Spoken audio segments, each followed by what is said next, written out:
embarrassing. Welcome to the big announcement 2.0. We announced this earlier. Cheryl and I announced this earlier today, but Don Bradley was not able to join us for that earlier announcement, and we really wanted him to be here with us, and he wanted to chime in.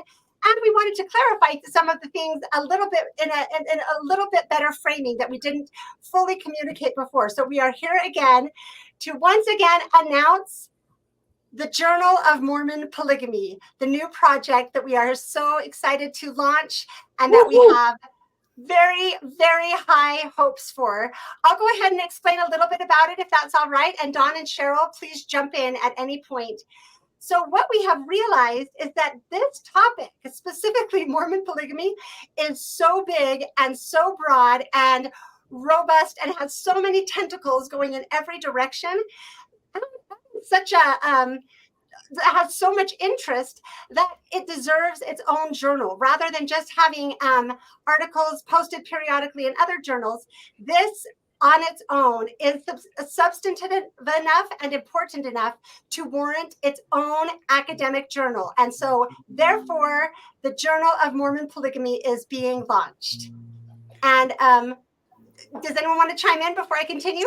Sure. So what we have in Mormon history, there are a limited number of venues, right? So we've got the Journal of Mormon History, we have the Journal of the John Whitmer Historical Association, we have BYU Studies, and then there are some wider journals in like American Religious History and so on. But if you look at the Journal of Mormon History or the John Whitmer Journal, which are wonderful journals, they cover the entirety of Mormon history. And BYU Studies covers Mormon history and poetry and essays and theology and so on. So how many articles can any of these journals carry specifically on the topic of the history of Mormon polygamy? Very few. And so to have a new venue specifically devoted to the vast topic of Mormon polygamy, right, which goes way back to early in the Restoration and all the way up to the present in different groups, right? It's an enormous topic. So there is definitely enough material for an entire journal. Excellent. Yes. We're living in a day and age where so much information is available to us and so many platforms are available to us. So we want to be on the cutting edge, and our journal is planned to be something that will be very modern. It will be available as our articles are written and peer-reviewed and typeset. They will go up on our website so people can read them right away. They don't have to wait for the journal to come out. Periodically, the journal will come out and you will be able to print the journal in each volume on demand, but it will be available almost immediately when the articles are prepared so that people can respond to them quickly. So this will facilitate, as I understand it, Cheryl, this is to facilitate like a more rapid exchange of information. And so instead of, well, the journal comes out quarterly or annually or whatever, and then maybe after it goes through the peer review process, a year later, there's another article that maybe responds to the previous article. Right. And so there's this very slow discussion over these issues. There will still be a high quality bar for submissions to the journal, but there will be a quicker publication period so that the same issue of the journal could carry an article and a response to it, because the articles will be published individually as they're ready. Is that exactly right about that? That's exactly right. We want a very high degree of scholarly rigor. We will have reviewers who are well known in their field and well educated in their field. So there doesn't need to be a worry about that. There will be mentors that will help those who maybe are just getting into starting to write about this subject. And so we want an extremely high level of discourse in this journal. Yes, so polygamy in particular, for some reason, is a subject that has shown us that, as we've considered this journal on this topic, it has shown us the importance of recognizing the value of the different communities that are engaged in scholarship on this topic. Because we have we have the academic community, which has so much to offer and has some limitations also. And then we have the more grassroots community that also has so much to offer and has some limitations. And what we are really hoping to do is, first of all, bridge the divide between the two communities, so we can bring all of the, well, and then we have other communities as well. Those are just the two I'm mentioning, but so we can bring them together into quality discourse and have the benefit of the best parts of each community. So we really want go ahead. Sorry. Oh, let me just leap in here and say that I started out on the grassroots level. I started out as a blogger who was just interested in Mormon history. And I was the beneficiary of many people who helped me come along. And I mean, so many great scholars were able to look at my work, to show me where I could improve, to point me in different directions. And so I was a beneficiary of that, and got where I am today. I'm now a published author of 3 books and many articles. So I'm just thrilled that that is able to happen. And I want to see that more broadly applied to as many people as want to enter into the discussion. Amen, Cheryl. Because I mean, I have kind of a similar path. So a lot of people know I started doing archival research in Latter-day Saint history when I was 17 years old. That's when I first went to the church archives to research primary sources. And so, of course, at 17, did I have academic training? Of course not. But I started learning from the example of good academic historians, reading their work, and I was able to do my own research and start making new discoveries before I even started into a bachelor's program in history, much less a graduate degree. And so I don't see that there's a hard and fast line here, right? Where, well, people only have good ideas or only able to contribute to scholarship if they're trained in these academic ways. But at the same time, I see the value of academic training. And so, you know, one of the most consequential articles in Mormon history, Lester Bush's article on the priesthood ban in the early 70s, right? And he was a medical doctor, right? So, well, that's a graduate degree, but it's got nothing to do with history, right? And so people, at the same time, being trained academically as a historian now, I see very much the value of that training. And so to put these different, what I like to call communities of discourse, in dialogue with one another, right? The grassroots researchers and the more formal academic community, I think can be very fruitful.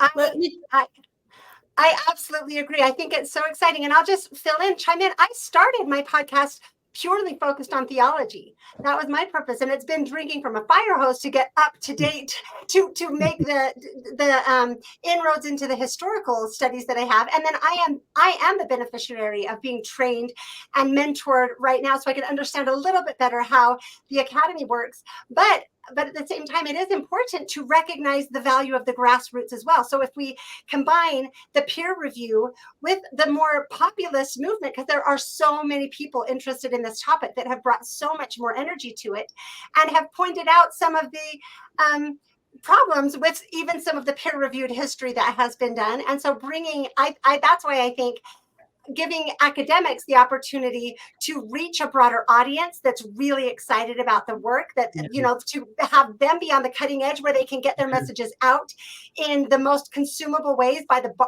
largest number of people. So instead of just writing an article that might be read by maybe a couple hundred people, I don't know, you know, like instead they can be heard on their podcast about their article that we're offering. So every contributor will have the opportunity to do a podcast interview. There will be an independent podcast, the Journal of Mormon History podcast. Also, every article will be in audio format, so people can listen to them as a podcast as well. So that will give the contributors the opportunity to reach a much broader audience, which I think is a benefit for that side. And then also having the grassroots people have the opportunity to have peer review, which I have wanted, I always say, show me where I'm wrong. I want people to engage and help me to have the best thing that I can. And I think that that is true for many other people that are on the grassroots.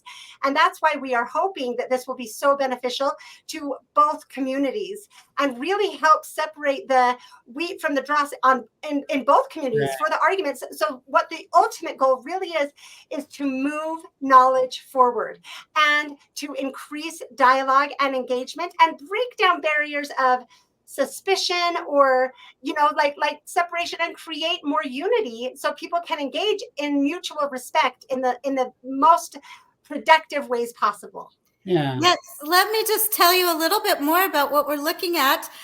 We are also going, along with this journal, will be a conference each year, a yearly conference that will be held this year, will be held in March of 2025.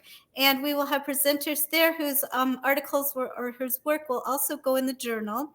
And we also have a website. This website is where we are so excited about what is about to happen. You should be thrilled about this, because we are going to put a website up with many links to some of the most important documents. We will have transcriptions of documents that haven't been done before. Things that are now hard to search and hard to find will be in forms that you can search them easily. And we just want to make it as maybe things that are in shorthand now will become available on our website. And so we're really looking forward to people joining with us. And if you have a talent in any of these areas, we would like for you to reach out and let us know so that we can use everyone's talents in the best way possible to make this a really friendly place for people to research Mormon polygamy. Yeah. Excellent. So, Cheryl and Michelle, I appreciate so much you having me on to talk about this. So for everyone watching or listening, this idea for the journal is an idea that Cheryl and Michelle came up with and shared with me, and I think it's brilliant. Okay, and I'd like to explain a little bit of why, right? Like why am I so enthusiastic about this? And because I am coming very much, like I mentioned, and like Cheryl mentioned, we both come initially from sort of a grassroots level and then gotten academic training. But since I am more now established as an academic historian of Mormonism, what do I see in this? Why am I fascinated with this? Why do I want this to go forward? Right. So I see, like Michelle was alluding to earlier, that by having these different communities of discourse, right, this more formal academic community, and then this more grassroots research community, they offer different things, right? So the grassroots community has an energy to it. They have a questioning of established narratives and of institutions, right? So the story of Mormon polygamy as we received it is very much shaped institutionally in different ways, right? And so having people who question more institutional narratives is a positive thing in maybe coming to see our own blind spots, right? There's a power of large numbers here to analyze data, which is something that Cheryl's referring to that I hope we'll get back to a little bit more later, about the power to transcribe documents and so on. From the academic side, there are people who are experienced in working with historical sources. And if you worked with historical sources a lot, you know the difference that this makes. In 19th century sources, they often have different ways of saying things or doing things. So you'll read the journal of Joshua R. Clark, J. Reuben Clark Jr.'s father, and he says, slept with John Woolley last night. He doesn't mean there was any hanky-panky. Back in the 19th century, people used to share beds a lot, especially when they were traveling. There weren't many beds, right? Or there are ways that names would be abbreviated that might be unfamiliar to a transcriber now. There are ways that words were used that they didn't mean the same thing. There are different sorts of ways that documents were created that are different from what we would know unless you have experience working with the documents. And then historians are also trained in methodology, and they're used to systematic structures of peer review. So everybody's work goes under the microscope and gets critiqued, right? And so these different communities can, in coming together, they can synergize, they can bring these different strengths, but only if they're in a kind of constructive dialogue. If they're at odds with each other, if they're oppositional, can't happen, right? That's self-defeating rather than synergistic. This is an exciting opportunity, this journal. The world is changing. We live in the age of information. So information that once was only available to trained academics or whatever, and buried in archives, is now available to anyone with an internet connection, right? And so we can try to resist that tide, but that's like thinking, oh, the internet. The early thought the internet was just a fad. The internet was not a fad, and the information age is not going away. And so the democratization of information leads to necessarily the democratization of research. And so do we want to harness that power? Do we want to try to fight against that? No, the only people who should be doing research are trained academics, or should we be making use of that?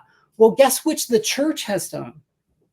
The Family Search program several years ago started having ways that users of Family Search could get involved in transcribing documents. They're helping to create resources for other researchers. We can do the same with the website for this journal can do the same thing, can have opportunities to get involved. So several people could transcribe the same document. And if the way Family Search does it, if 3 people transcribe the word the same way, it's assumed that's the correct transcription, right? And so this can be used to create resources for researchers, grassroots researchers or academic researchers. Academic researchers can go on, they can have a great transcription of a source. Volunteers for this project could learn different methods of shorthand that were used in the 19th century, no longer used today, help transcribe shorthand accounts of sermons. They can help to create chronologies. There is such a vast potential for what could be done here.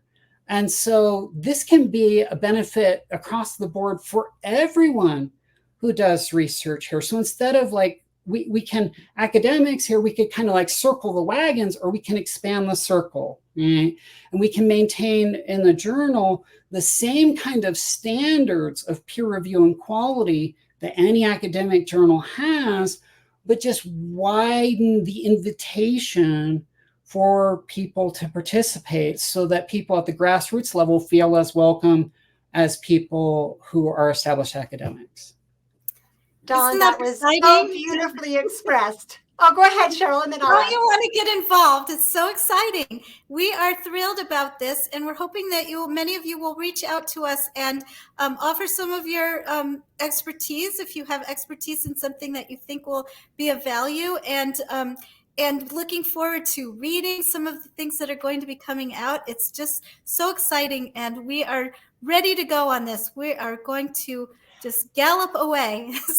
Some of the articles that we already are anticipating will be extremely important for everybody to read, to understand. This knowledge is already going to be start moving forward. And just as Don was speaking a little more to his community, I also want to speak a little more to the community that I in part represent, and just say, I hope that we all welcome this as well. I know that both communities do feel some suspicion toward each other and some at odds with each other. And that's what we're trying to overcome. That's what we are committed to do, because I want to say how much I have benefited from the academics who have been willing to engage with me and have really helped me to learn to do this better than I could have done on my own if people like Dawn and Cheryl hadn't been willing to spend hours at a time on the phone with me and let me present questions to them. And they also present, like, we all think more carefully and do better because we've been engaged with one another. I think you guys I hope you feel the same way. So I want to say to my community, like, peer review is the best thing that we can ask for, right? Like, I want my ideas peer reviewed. I want to find the weaknesses in them and find the strengths in them. And I think in our entire community, being able to help all of us understand really what are the strongest ideas and what are the weakest ideas is very valuable to us. None of us should be afraid of history, right? We just heard Cheryl and I were on a tour about Juanita Brooks and the Mountain Meadows Massacre. One of the best quotes that just I wanted to sing it from the rooftops. I'm not afraid of history. And I think that that should be true for everybody on every side. If we want truth, then let's all dig in and find it together. We are all on the same team because what we're after is truth, good, sound reasoning. As Dawn and I said when we were discussing the democratization of research, of knowledge and information, with great power comes great responsibility. So we all need to make sure that we are doing the best, making the best arguments, the best that can be supported with the best logical thought and the best evidence. That's what we're after, and that's what we're trying to accomplish. Yeah, and man, I love so my wonderful wife Jasmine likes to talk a lot about dialectics, right? So Hegel was the first philosopher to talk that I know about dialectics. So you have like his idea of like thesis, antithesis, and then that leads to synthesis, right? So you don't get there without disagreement. You don't get there by having just a single point of view. And if you think about the way that vision works, okay, a depth perception, with one, you cover one eye.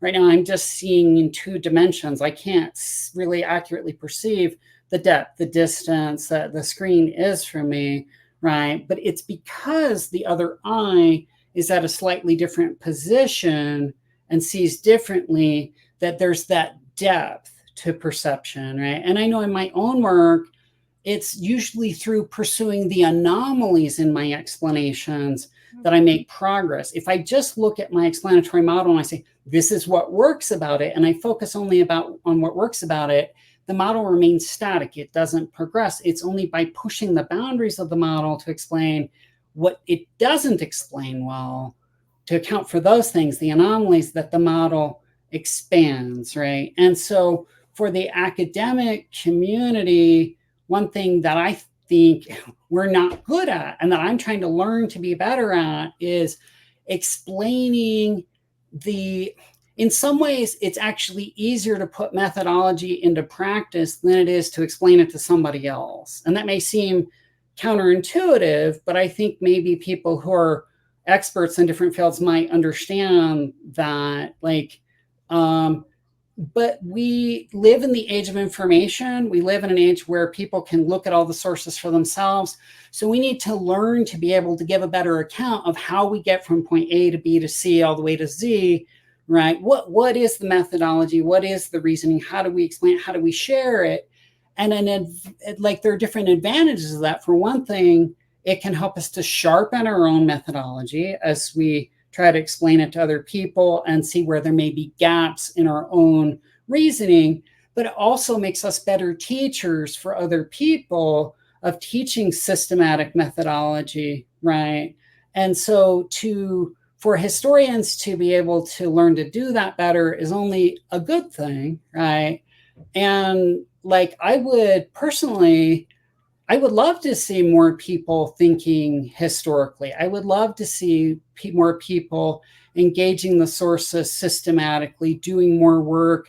And so expanding beyond just with as an academic myself, with all respect for the absolute value of training and experience, right? I absolutely affirm the value of those things. I am a much better historian today than I was when I started out. I have a lot more experience. I have better methodology. That makes me a better historian. So rather than downplaying that, I'm saying, let's spread that knowledge more widely, right? So that more people are able to do that. And a project like this that invites more people to get involved and then subjects everybody to the same kind of peer review to hold everyone to high standards of rigor, I don't see who loses. Completely. Amen. We would like to thank you so much, Dawn, for joining us on this announcement. And we are so thrilled about what is to come. Michelle, do you have some final thoughts? I had two quick things to add, just to build on what Dawn said. That is actually part of our vision of this project, is to expand the group of people working on this topic. Since we are creating a new journal, we are going to be going around and talking to different academic institutions and trying to bring more people to this topic to work on all of the work that needs to be done. So that's part of the goal as well. And then also, I did want to touch on, we are not at this time announcing the board, but we are announcing that we do have and will have an independent scholarly board, academic board, that will be working on this journal. That announcement will be coming soon. And part of what we are wanting to do with the board, part of our vision of the board, is to have it also represent the communities that we are trying to bring into discourse. We wouldn't be very successful at bringing these communities into the discourse if the board was lopsided one way or the other. So I just wanted to put that out there as well, that is what we have been establishing, as a representative board. If either of you had anything to add to that. That's great. Only that the board is going to be vital to signaling, like you're saying, to people that like there will be different vantage points represented, and that there will be a real attempt to welcome different approaches. So let's go for a wide range of approaches, and then let's all hold each other to high standards of rigor in our conversation, high standards of rigor. And, we can come out of this with better dialogue, better discussions, more informed. We can harness this power of more people, more perspectives. We can synergize more.